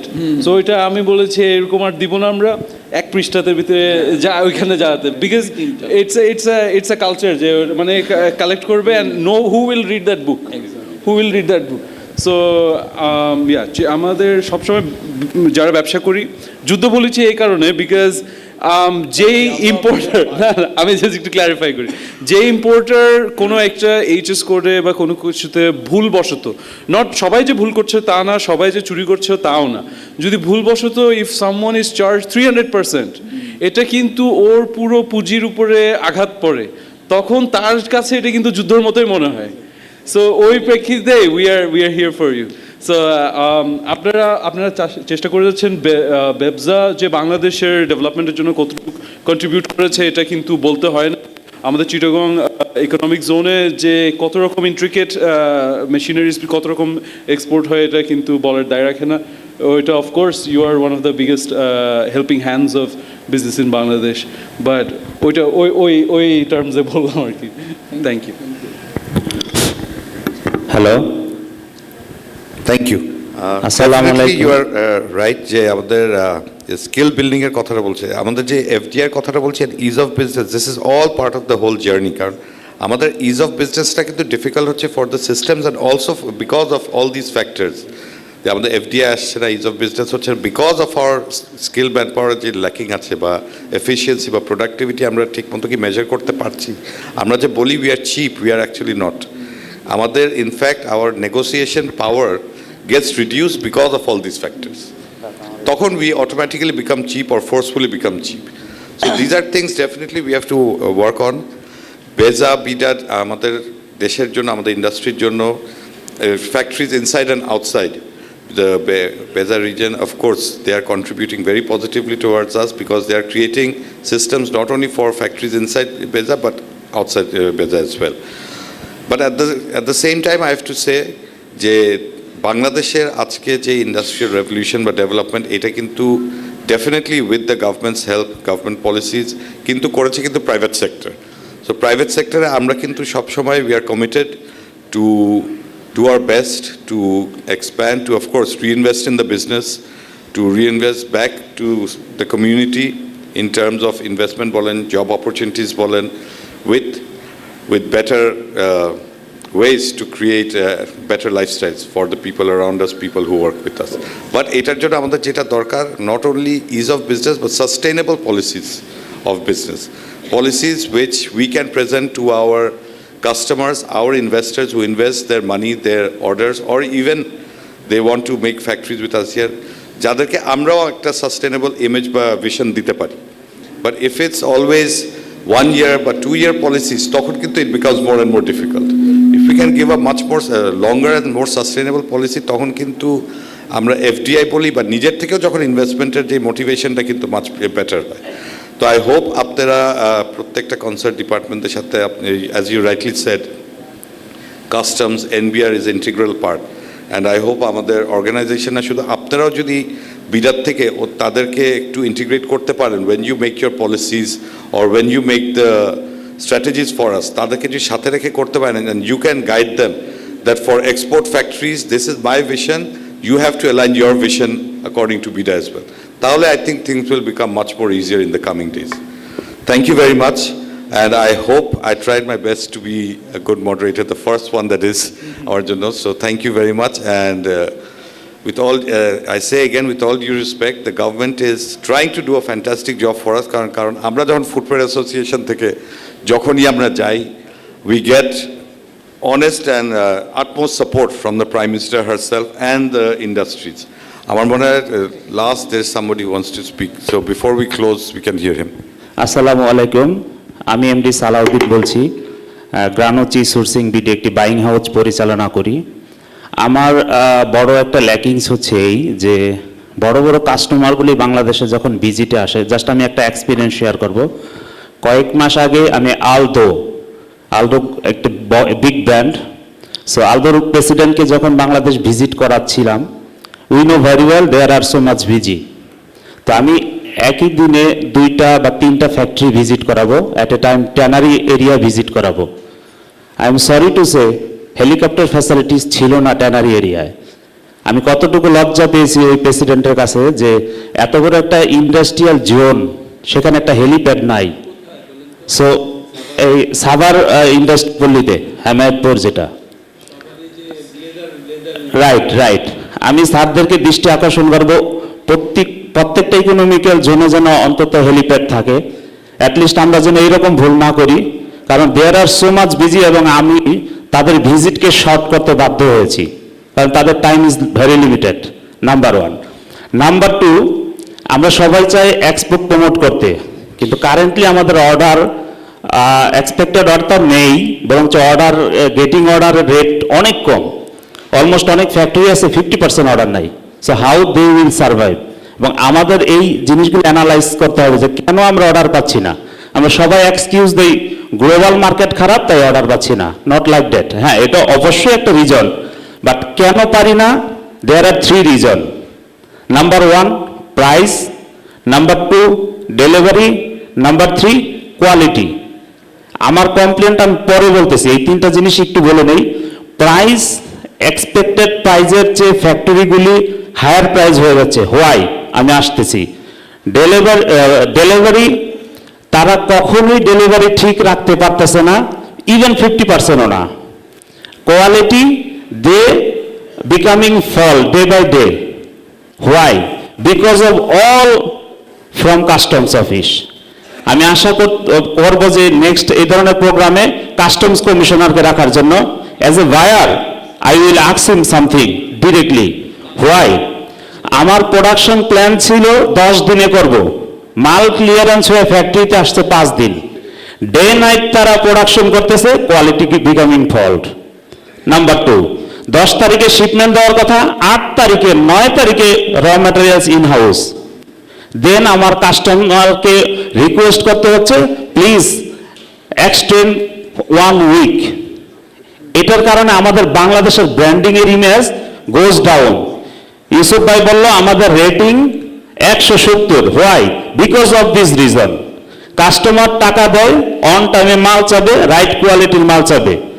সো আমি আমার এক্সপেকটেশন অনুযায়ী 50% অর্ডার কালেক্ট করতে পারতেছি না। কারেন্টলি আমি 7টা ফ্যাক্টরিতে কাজ করি, আমার ক্যাপাসিটি আছে 10টা ফ্যাক্টরিতে কাজ করানোর।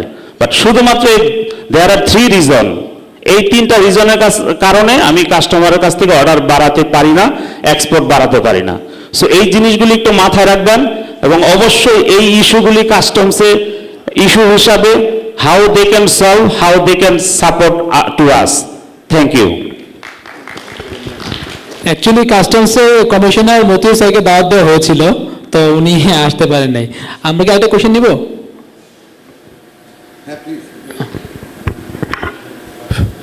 জি, আসসালামু আলাইকুম। আমি শাহনেওয়াজ, ম্যানেজিং ডিরেক্টর DTIW2BCL সিটিভিতে আমি জয়েন করেছি। আমি ফুটওয়্যার ইন্ডাস্ট্রিতে অনেকদিন কাজ করেছি। এখানে অনেকগুলো ইম্পর্টেন্ট ডিসকাশন চলে এসেছে। আমার মনে হয় আমি মেন প্রোডাক্টের কথা যদি বলি, ফুটওয়্যারের কথা বলি, ফুটওয়্যারটা আমরা এক্সপোর্ট করছি এবং ডোমেস্টিক মার্কেটে ইউজ করছি। কিন্তু একটা শু বানাতে প্রচুর কম্পোনেন্ট দরকার হয়, যেটাকে আমরা যদি বলি অ্যাক্সেসরিজ। তো আসলে নিউ ইনভেস্টমেন্টের কথা এখানে আছে। যদি একটা শুর মানে কম্পোনেন্ট মোর দেন 50-এর উপরে, আসলে এই 50টা কম্পোনেন্ট কিন্তু আমাদেরকে ইম্পোর্ট করে আনতে হচ্ছে চায়না থেকে। এখানেই কিন্তু জটিলতা। এই জটিলতা আমার মনে হয় এই কম্পোনেন্টগুলো যদি ইন্ডিভিজুয়াল ইন্ডাস্ট্রিগুলো বাংলাদেশে গড়ে ওঠে, পিউ আপার, পিভিসি আপার, সোলিং ইউনিটগুলা, ইভেন আমাকে নিডল পর্যন্ত ইম্পোর্ট করে আনতে হয়। তো আমরা ফুটওয়্যার ইন্ডাস্ট্রির পাশাপাশি যদি এগুলো ইন্ডাস্ট্রি গড়ে তুলতে পারি, আমার মনে হয় জটিলতা অনেক কমে যাবে। আমাদের চায়না থেকে আনতে যে সময়টা লাগছে, কাস্টমার্সের যে ঝামেলা, সেগুলো কিন্তু তখন থাকবে না। দেশে যদি এই ব্যাকওয়ার্ড লিঙ্কেজগুলো গড়ে ওঠে দিন দিন, তখন কিন্তু প্রবলেমগুলো অনেক সলভ হয়ে যাবে। এটা আমার একটা ওপিনিয়ন।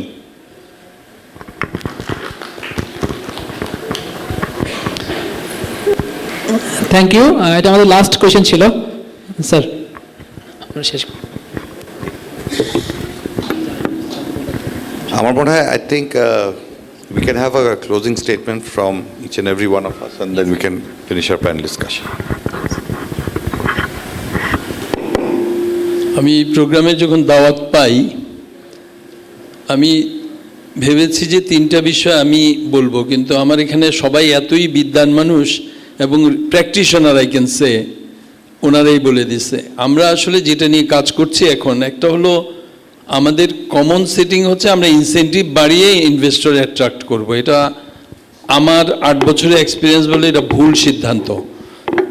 আমরা আসলে এনভায়রনমেন্টটা ইমপ্রুভ করে ইভেন ইনসেন্টিভ কম দিলে পরেও ইনভেস্টর আসবে। আমরা যদি ফ্যাসিলিটিস ক্রিয়েট করতে পারি, আমি একটু প্র্যাকটিক্যাল এক্সপিরিয়েন্স বলি, আমাদের জাপানিজ জোন যেটা বলি, সেটার জমির দাম $125 plus per square metre for 50 years. হয়তো আমাদের আদার জোনগুলো এটা লেস দেন হাফ। তারপরেও জাপানিজ জোনের ডিমান্ডটা অনেক বেশি। রিভারের খুবই বিটার এক্সপিরিয়েন্স আছে, অনেক দিন ঘুরে ওনারা প্লটটা পেয়েছেন। সরি ভাই, আমরা রেডি ছিলাম না বলে দিতে পারিনি। কারণ আমরা রেডি বলতে জাপানিজ জোন রেডি মানে fully ready, plug and play, যেটা উনি বলছিলেন। দ্বিতীয়ত হচ্ছে আমার মনে হচ্ছে যে টিবেটের কথাটা যেটা এসছে, যে আমার যদি প্রোডাক্টিভিটি হাই হয়, আমাদের ওয়ার্কারদের সার্টেনলি বেতনও বেশি পাবে। আমরা এ লক্ষ্যে কাজ করছি। আমি অনুরোধ করব আমাদের প্রাইভেট সেক্টর, যারা আসলে মূল চালিকা শক্তি, সরকারি তরফ থেকে আমরা যে 3 জন কলিগ আছি আমরা সিম্পলি ফ্যাসিলিটেটর। আমরা কিন্তু আপনাদের ফ্যাসিলিটেট করার জন্যই ইনভেস্টমেন্ট প্রমোশন এজেন্সিসগুলো মাননীয় প্রধানমন্ত্রী এক আমব্রেলা, আপনারা যদি একটু খেয়াল করেন মাননীয় প্রধানমন্ত্রী সকল ইনভেস্টমেন্ট প্রমোশন এজেন্সিস কিন্তু আন্ডার প্রাইম মিনিস্টার্স অফিস। এটা কিন্তু ডেলিভারেটলি এবং বুঝে শুনে এবং ইনভেস্টর ফ্রেন্ডলি করার জন্যই এটা করা হয়েছে। সেজন্য আমি যেটা বলবো যে ট্রেনিংয়ের পার্টটা আপনারা অন্য সেক্টরের মতো অন্যগুলোতে যেভাবে করছেন সেভাবে আমরা আশা করব। সার্টেনলি আমরা কমিট করছি, আমরা এবং আমার 2 কলিগ সহ আমরা ফ্যাসিলিটেটরের ভূমিকা সার্টেনলি রিয়েল টাইমে প্রোভাইড করব। থার্ডলি যেটা হচ্ছে কাস্টমসের ইস্যু, আমি জাপানিজদের নিয়ে যেহেতু ডিল করি তাদের অন্য কমপ্লেইন যেটা বলছিলেন যে 35টা লাইসেন্স, আসলে লাইসেন্স ইন্ডিভিজুয়ালি 35, এটা প্র্যাকটিক্যালি বেজার আওতায় এটা 5E, 5-6 বেশি নয়। আপনি একটু প্লিজ আমার অফিসে আসবেন, আমি আপনাকে দেখিয়ে দেব যে এটা 5-6, অন্যগুলো হচ্ছে ইন্টিগ্রেটেড, একটার মধ্যে আরেকটা ঢোকানো। তো যেটা বলছিলাম কাস্টমসের বিষয়টা নিয়ে কমপ্লেইন আছে, আমরাও শুনি, আমরাও টাইম টু টাইম যোগাযোগ করি। আসার কথা হচ্ছে যে কাস্টমস এই ইকোনমিক জোন এবং এক্সপোর্ট প্রসেসিং জোন এগুলোর জন্য আলাদা একটা তাদের মানে পুরো সেট আপ, উইং না উইংয়ের চেয়ে উপরে কি ওরা তো পুরো আলাদা একটা উইং করবে, তাতে জনবল জন্য অলরেডি এটা ফাইন্যান্স ডিভিশনে পাঠানো হয়েছে। আশা করছি যেটা উনি বলতেছিলেন একজন মাত্র অফিসার চেক করে পুরোটা, এই জটিলতাটা খুব শীঘ্রই কাটবে। আর আমাদের যে সিস্টেমটা আমরা করতে চাচ্ছি যে পোর্টে সব ধরেন পোর্টে আসলো, এটা চেকিংয়ে লম্বা সময় লাগে, এটা যাতে আমরা ক্লোজ টু ইনভেস্টর আনতে পারি এটা নিয়েও কাজ করছি। এবং জাইকা ফান্ডের একটা প্রজেক্টের আওতায় সরাসরি জাইকার চিফ রিপ্রেজেন্টেটিভ এবং জাপানিজ অ্যাম্বাসেডর সবসময় পিপিইডি একটা মিটিং হয়, আরিফ ভাই বোধহয় পিপিইডি মিটিংয়ে ছিলেন, আমি এই মিটিংটাতে থাকতে পারিনি। পাবলিক প্রাইভেট ইকোনমিক ডায়ালগ জাপানিজদের সাথে প্রতি বছরই হয়, এটা খুব হাই প্রোফাইল একটা মিটিং, হাই লেভেল মিটিং। ওই মিটিংয়ে কাস্টমসের বিষয়গুলো মূলত 80% ইস্যু রেইজ করে কাস্টমসের। আমি আমার কাস্টমস কলিগরা কাজ করছে না এটা বলবো না, ওরাও চেষ্টা করছে। তো আশা করছি এই প্রবলেমটা সলভ হয়ে যাবে। তবে আপনাদের যেটা লাগবে একটু প্রেশার গ্রুপ তৈরি করতে হবে। আমি প্রেশার গ্রুপ মানে নেগেটিভ না, প্রেশার গ্রুপ অলওয়েজ পজিটিভ। এই যে আজকে আপনারা বললেন, আমরা যদি মনে করি না এটা প্রেশার, আমাকে এখানে ডেকে চেয়ারে বসা, উঁচু চেয়ারে বসা, এতগুলো কথা শোনানো হলো, তাহলে এটা নেগেটিভ। আমি জেনে নিলাম আপনার প্রবলেমগুলো, যদি আমরা বেশিরভাগই জানি আবারও শুনলাম। তো আমি আশা করব যে আপনারা যারা বিজনেস কমিউনিটি আছেন খুবই খুবই সংক্ষিপ্ত 3টা 4টা 5টা, আমি বলবো যে আমার মনে হয় ইয়াং ম্যান উনি পারবেন, উনি অন্য বিজনেস কমিউনিটিগুলোর সাথে কথা বলে 4-5টা যেটা most of the investor challenge হিসেবে ফেস করেন, এটা দিলে পরে আমরা নিশ্চয়ই ওর আওতায় কাজ করব। আর যেগুলি কিছু আছে লং ইমপ্লিমেন্টেশন, এগুলো তো প্রসেস, একটা শেষ হলে সার্টেনলি আরেকটা হবে। তো আমি বেশি সময় নিয়ে নিয়েছি, sorry for this, thank you very much. Thank you. প্রধান অতিথি বলার পর আর কিছুই নেই, শুধু একটা কথা বলি যে সেটা হচ্ছে যে বিষয়গুলো আলোচনা হচ্ছে this are all policy issues. তো আমরা তো 3টা সংস্থায় পলিসি নিয়ে কাজ করি, যে কথাটি বারবার বলা হয়েছে এই যে সমস্যাগুলি তৈরি হয়েছে এগুলি সমাধানের জন্য পলিসি চেঞ্জ করার প্রয়োজন।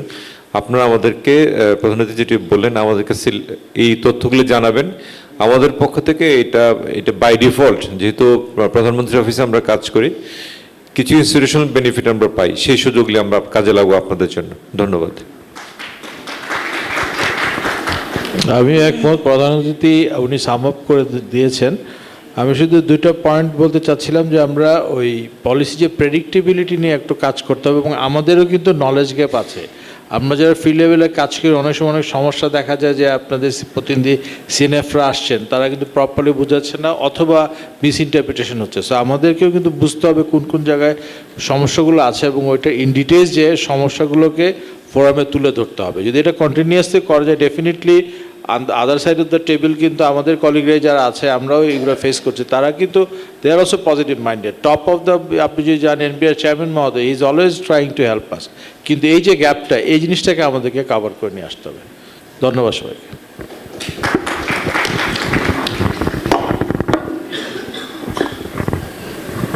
Actually, I'd like to thank BDFairs and JCI এরকম একটি প্রোগ্রাম করার জন্য। আসলে যারা পেইন ফিল করছে, যাদের মুখ থেকে শুনলেই কিন্তু প্রবলেমগুলো প্রপারলি বোঝা যায়, ফিল করা যায়। And I'd like to thank the honourable guest here today, যারা পাবলিক সাইড থেকেও এসেও আমরা এত রকম সমস্যার সম্মুখীন হতে কেউ কিন্তু পছন্দ করি না, বাট তাও তারা এই পেইনফুল সময়টি তারা আমাদের সাথে অতিক্রম করেছে, আমাদের পেইনগুলো শুনেছে। And thank you. আমরা হোপফুলি আমরা আজকে যেগুলো শুনেছি এগুলোর কিছু সলিউশনস আমরা ভবিষ্যতে পেতে পারি।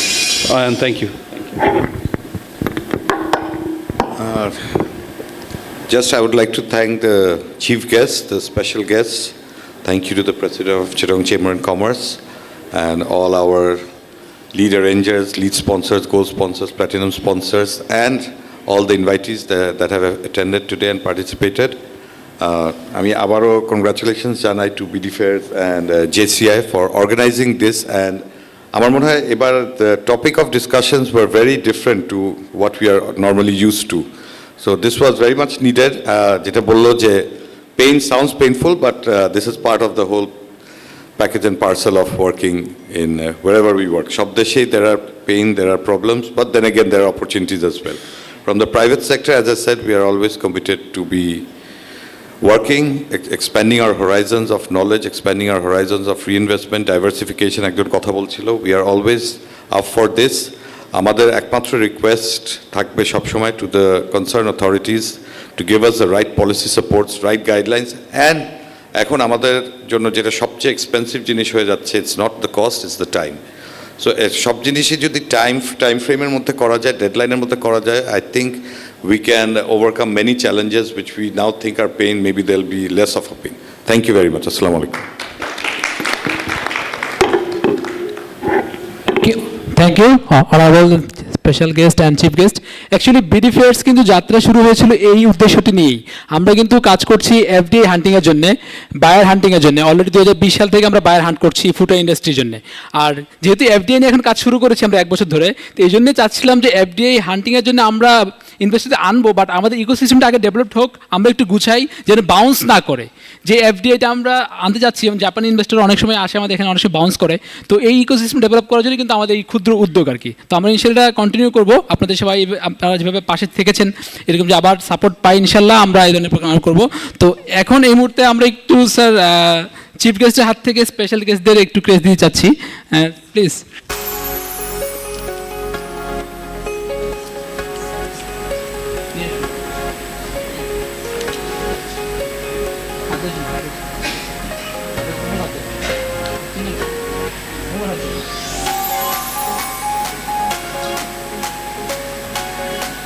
So I'm requesting our chief guest to hand over the crest to our special guest, Omar Hazzaz, the president of Chittagong Chamber Commerce Industries.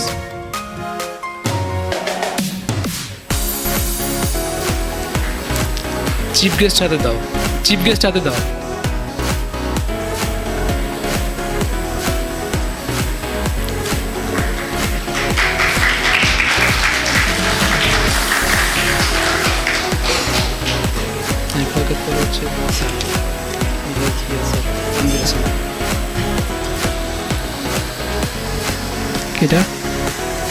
Now I request our chief guest to hand over the crest to our special guest, MD Ariful Hoque, Joint Secretary, Director General, BIDA.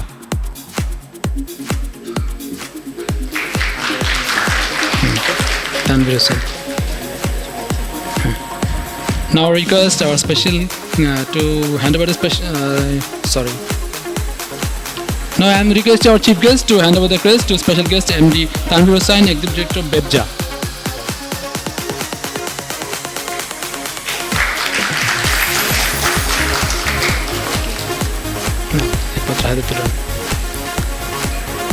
Now I am requesting our chief guest to hand over the crest to our special guest Hedayet Ullah Ron, MD of FB Footwear and Footbed Footwear Ltd.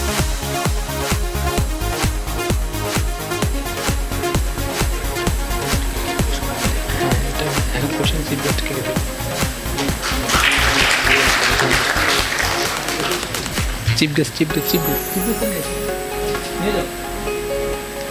Now I am requesting all special guests to hand over the crest to our chief guest, and there will be a group photo with the organizing committee.